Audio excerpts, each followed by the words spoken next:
Dating kilala sa pangalang Pueblo de Carig noong panahon ng Kastila, mula sa Spanish name ni Saint James de Apostol na Pueblo of Santiago Apostol de Carig. Kilala ang bayan ng Santiago City, Isabela sa kanilang Balamban Dance Festival at Patara Day Festival. Ito din ang jump-off point sa mga maraming tourist destination sa northeastern Luzon tulad ng Magat Dam, Banawi Rice Terraces sa Cordillera at White Sand Beaches sa Aurora Province.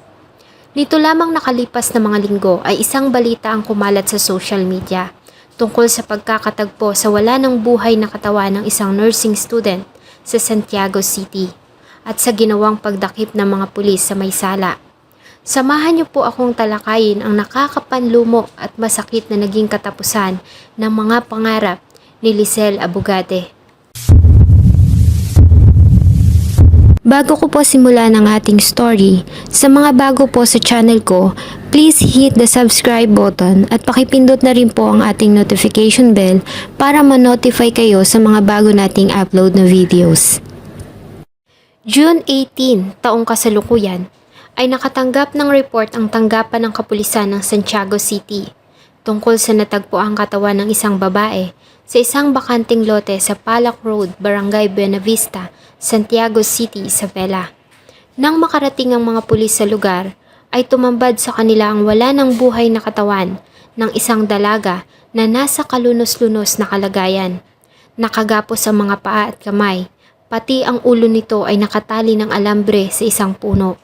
May malala itong sugat sa kanyang ulo at sa iba't ibang bahagi ng katawan. Ayon sa report, ay isang 14 years old na construction worker ang nakakita sa katawan ng biktima. Iihi umano sana ito sa puno ng aratiles sa masukal na bahagi ng lugar nang makita niya ang katawan. Ang biktima ay agad na kinilala ng mga kamag-anak na ang 19 anyos na si Lizelle Abogade. Inilarawan ng pamilya, kaibigan at mga nakakakilala si Lizelle na isang masayahin, mabait, matalino at makadiyos. Ito ay kasalukuyang nag-aaral sa University of La Salette sa Santiago City at kumukuha ng kursong nursing. Nakuha nila sa lugar ng krimen ang isang bato na may mga mantsa pa ng dugo na hinihinalang ginamit na pinangpukpok sa biktima.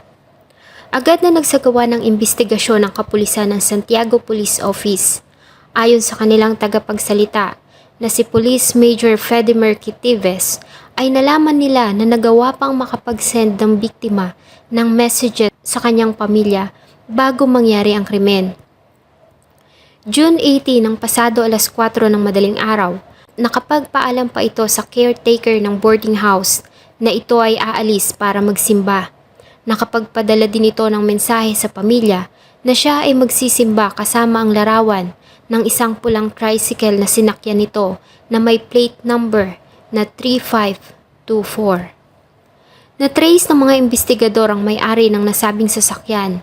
Ngunit ayon dito, ay noong June 17 ng hating gabi ay ninakaw ang kanyang tricycle ng isang lalaking lasing. Sinubukan ng mga pulis na maghanap ng mga CCTV sa mga malapit na establishments sa area kung saan ay may mga nakita silang kuha na nahagip ang nasabing tricycle ng madaling araw na mangyari ang krimen. At dito ay nakilala nila ang suspect na ang 38 years old na si Jeffrey Adam Barga, walang asawa at residente ng Manabo Abra na naninirahan sa Baptista Village, Purok 1, Calio East, Santiago City. May nakuha din silang footages ng CCTV kung saan ay kitang-kita nila ng baklasin ng suspect ang sidecar ng tricycle. Sa pagkalat ng balita tungkol sa krimen, ay may tawag na natanggap ang mga pulis mula sa isang junk shop owner at sinabi na may binentang sidecar sa kanila na kulay pula. Nang puntahan nila ang lugar ay nakumpirma nila na ito nga ang tricycle na ginamit ng suspect. Ayon sa junk shop owner, ang nasabing sidecar ay ibinenta sa kanya sa halagang 1,700 pesos lamang. Kasunod nito ay isa pang report ang kanilang natanggap mula sa isang residente ng Sapang Palay sa Barangay Mabini. Ayon dito, ay nakita niya ang isang lumang motorsiklo na isang Euro 150 na nakaparada sa kanilang bahay. Kaya naman ay agad nila itong inireport sa himpilan ng pulis sa Presinto 4. Nang tunguhin ng mga tauhan ng Presinto 4 ay kanilang na-verify na ang nasabing motorsiklo ay ang motor na ginamit ng suspect. June 20, 2023, habang ginagawa ang manhunt operation na pinangunahan ng Santiago City Police at sa pakikipagtulungan ng City Intelligence Unit, Presinto 1, Presinto 4 at CMF Philippines sa Sapang Palay, Mabini, Santiago City, ay nakatanggap sila ng report na nakita umano ang suspect na malaya pang nakakapaglinis ng bukid. Nang tunguhin nila ang area, ay muntik na nila itong masukol, ngunit sadyang napakabilis nito at nagawa pang makipaghabulan sa mga otoridad sa gitna ng malawak na palayan at nawala sa masukal na bahagi ng lugar. Kinabukasan June 21, 2023, para mas mapabilis ang ginagawang manhunt operation ay inilabas ng PNP sa publiko ang larawan ng suspect. Kasabay nito ay naglabas din sila ng pahayag kung saan ay magbibigay umano si Mayor Sheena Tan ng halagang 100,000 pesos na reward sa kung sinong makakapagturo sa kinaroroonan ng suspect. Ang nasabing anunsyo ay mabilis na kumalat sa social media at mga nasasakupan ng Santiago City. Sa parehong araw ay agad silang nakatanggap ng report mula sa isang residente ng barangay na Buwan, Santiago City, kung saan ay nakita umano nila ang suspect na naglalakad pababa sa ilog na nasasakupan ng Malini. Nakipagtulungan din ang barangay officials ng lugar sa paghahanap. Sinuyod nila ang kailugan dahil sa may nakapagsabi na lumulubog ito sa tubig ng ilog na ilong lamang ang nakalabas. Mula sa Malini ay tumulak ang grupo ng kapulisan sa barangay na Buwan at sinuyod nila ang lugar hanggang sa makita nila ang hinahanap.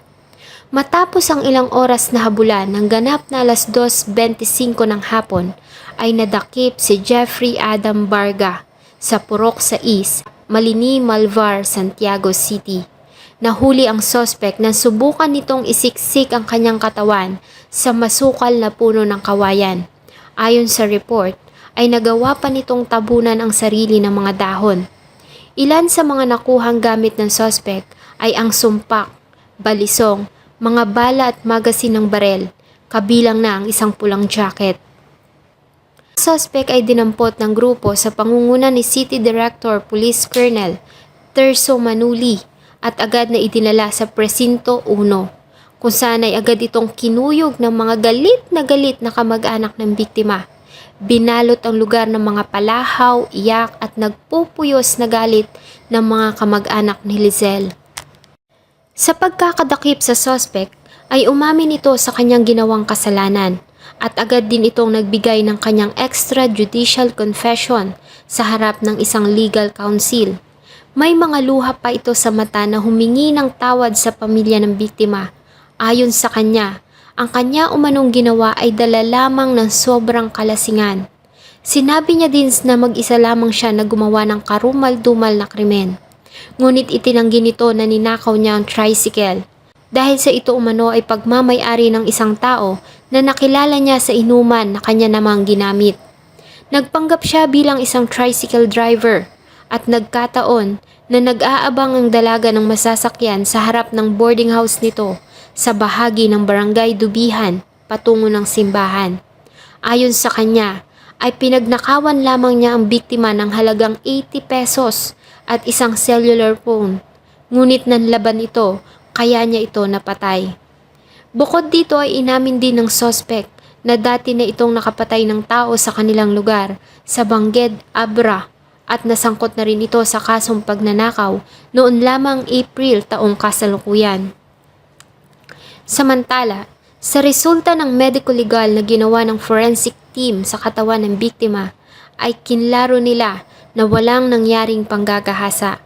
Si Jeffrey Adam Barga ay sinampahan ng kasong carnapping, pagnanakaw at pagpatay sa City Prosecutor's Office. Ang kaso ay non-bailable at kasalukuyan itong nakapiit sa Santiago City District Jail habang naghihintay ng paglilitis. June 24, 2023 ay nagdiwang si Lizelle ng kanyang ika-20 taon kaarawan.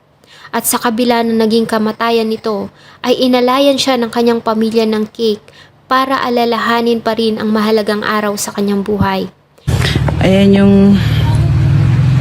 guys, yung order ko matagal na. Hindi niya na nakita. Joy, happy birthday, Naneng. Si Lizelle ay inihatid sa kanyang huling hantungan noong June 26, 2023 sa public cemetery ng bayan ng San Mateo, Isabela. Hindi ko po maaari na darating po pala sa isang pagkakataon yung ganito. Pero ganun po talaga. Pero pinagpapasalamat ko pa rin sa Panginoong Diyos kasi nahuli na po yung suspect ko. Halos hindi ko matangka. Masakit man sa amin. Pero masaya ako na nabigyan ng hustisya yung anak ko. Paulit-ulit mang humingi ng tawad at pagsisihan ni Barga ang kanyang ginawa ay huli na dahil sa hindi na nito maibabalik ang buhay ni Lizelle Joy. May her soul rest in peace in our Creator's paradise. Sana po ay nagustuhan niyo ang kwento na akin pong ibinahagi. Marami pong salamat sa patuloy na pagtangkilik ng akin pong mga videos. Huwag niyo din pong kalimutang mag-iwan ng saloobin at suggestion sa atin pong comment section. Thank you so much po and see you in my next video.